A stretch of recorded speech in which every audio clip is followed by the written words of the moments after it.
साथियों, आज का जो मेरा टॉपिक है वो है 156(3) सीआरपीसी का प्रार्थना। साथियों, 156(3) सीआरपीसी के प्रार्थना पत्र के बारे में आप लोगों ने बहुत सुना होगा। उसी के बारे में आज हम थोड़ा सा संक्षेप में चर्चा करेंगे कि 156(3) सीआरपीसी का प्रार्थना पत्र होता क्या है, किस व्यक्ति के द्वारा प्रस्तुत किया जाता है और किस परिस्थिति में प्रस्तुत किया जाता है और किस मजिस्ट्रेट के समक्ष प्रस्तुत किया जाता है और प्रस्तुत करने के बाद में मजिस्ट्रेट उसमें कौन कौन सा ऑर्डर पास कर सकता है, मजिस्ट्रेट के पास में कौन कौन सी शक्तियाँ प्राप्त हैं। तो साथियों, 156(3) का प्रार्थना पत्र प्रस्तुत करने के लिए उसके पहले की कुछ आवश्यक शर्तें हैं, उसको पूरा करना पड़ता है। तो साथियों, अगर आपके साथ में कोई अपराध हुआ है, कोई घटना हुई है,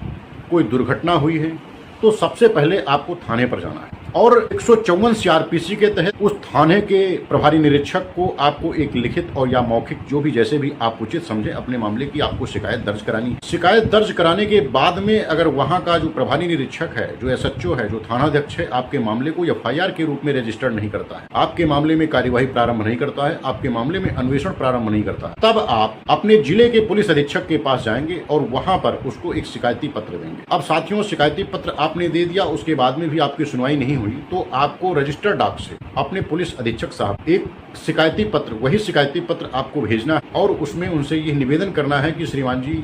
मैंने थाने पर शिकायत दिया था, शिकायत प्रस्तुत किया था, लेकिन थानाध्यक्ष के द्वारा हमारे मामले में एफआईआर अभी तक नहीं रजिस्टर्ड किया गया है और कोई कार्यवाही नहीं किया गया है। तो इसमें आपसे निवेदन है कि आप इस मामले में एफआईआर रजिस्टर्ड करवा करके मुकदमे की विवेचना प्रारंभ करवाएं और कार्यवाही करवाएं। तो जब आप डाक से भी प्रार्थना पत्र भेजने के बाद में भी पुलिस अधीक्षक साहब भी आपके मामले को एफआईआर के रूप में रजिस्टर नहीं करते हैं, कोई कार्यवाही नहीं करते हैं, तब आप अपने जो संबंधित थाना है आपका, उस थाने के जो क्षेत्राधिकार प्राप्त मजिस्ट्रेट होते हैं, जो जुडिशियल मजिस्ट्रेट होते हैं, अब यहाँ पर आपको कंफ्यूज नहीं होना है, आपको एग्जीक्यूटिव मजिस्ट्रेट के पास नहीं जाना है, क्योंकि ये शक्तियाँ जो है 156(3) की जो शक्तियाँ हैं, ये सिर्फ और सिर्फ जुडिशियल मजिस्ट्रेट को प्राप्त हैं, जो सिविल कोर्ट में बैठते हैं। आपको एग्जीक्यूटिव मजिस्ट्रेट यानी नायब तहसीलदार और तहसीलदार या एसडीएम साहब के पास नहीं जाना है, डीएम साहब के पास भी नहीं जाना है। आपको इसका जो प्रोसीडिंग है, जो 156(3) की प्रक्रिया है, वो शक्ति जो है केवल जुडिशियल मजिस्ट्रेट को प्राप्त है। तो जुडिशियल मजिस्ट्रेट के पास आप जाएंगे और धारा 156(3) के तहत एक अपनी अर्जी प्रस्तुत करेंगे और अपनी अर्जी प्रस्तुत करने के बाद में उसमें अपने मामले का डिटेल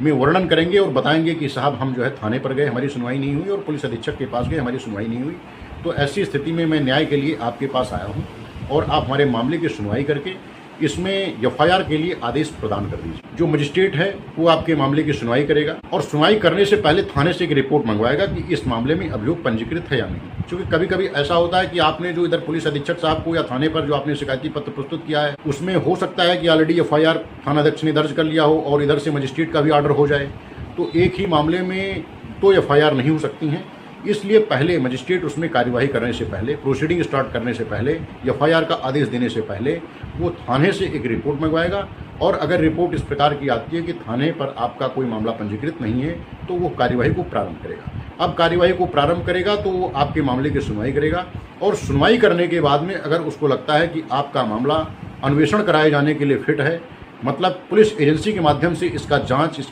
इसकी विवेचना, इसका अन्वेषण कराया जाना आवश्यक है, तो वो अन्वेषण कराए जाने के लिए थानाध्यक्ष को एक ऑर्डर पास करेगा कि इसमें मुकदमा पंजीकृत करके, एफआईआर दर्ज करके, प्रथम सूचना रिपोर्ट दर्ज करके अन्वेषण प्रारंभ करें। और साथियों, अगर उसको लगता है कि कुछ ऐसा एविडेंस है जो आपके नियंत्रण में है, इसमें इन्वेस्टिगेशन कराए जाने की कोई आवश्यकता नहीं है, इसमें पुलिस एजेंसी का कोई हस्तक्षेप किया जाना उचित नहीं है, जो भी साक्ष्य हैं या जो भी एविडेंस हैं वो आपके नियंत्रण में है, तो वो उस मामले को कंप्लेंट के रूप में भी दर्ज कर देंगे, इस्तिकासा के रूप में दर्ज कर देंगे और जब इस्तिकासा के रूप में दर्ज कर देंगे तो उस मामले को प्राइवेट मामले के रूप में उसमें आपको अपना वहीं पर कोर्ट में ही एविडेंस दे करके आपको अपने मामले को जस्टिफाई करना होगा। लेकिन साथियों, अगर आपका मामला बोगस टाइप का है, फर्जी टाइप का है, तो वहाँ पर मजिस्ट्रेट को यह भी शक्ति प्राप्त है कि वो आपके 156(3) के प्रार्थना पत्र को रद्द कर दे, निरस्त कर दे, खारिज कर देगा। तो 156(3) की ये कार्यवाही होती है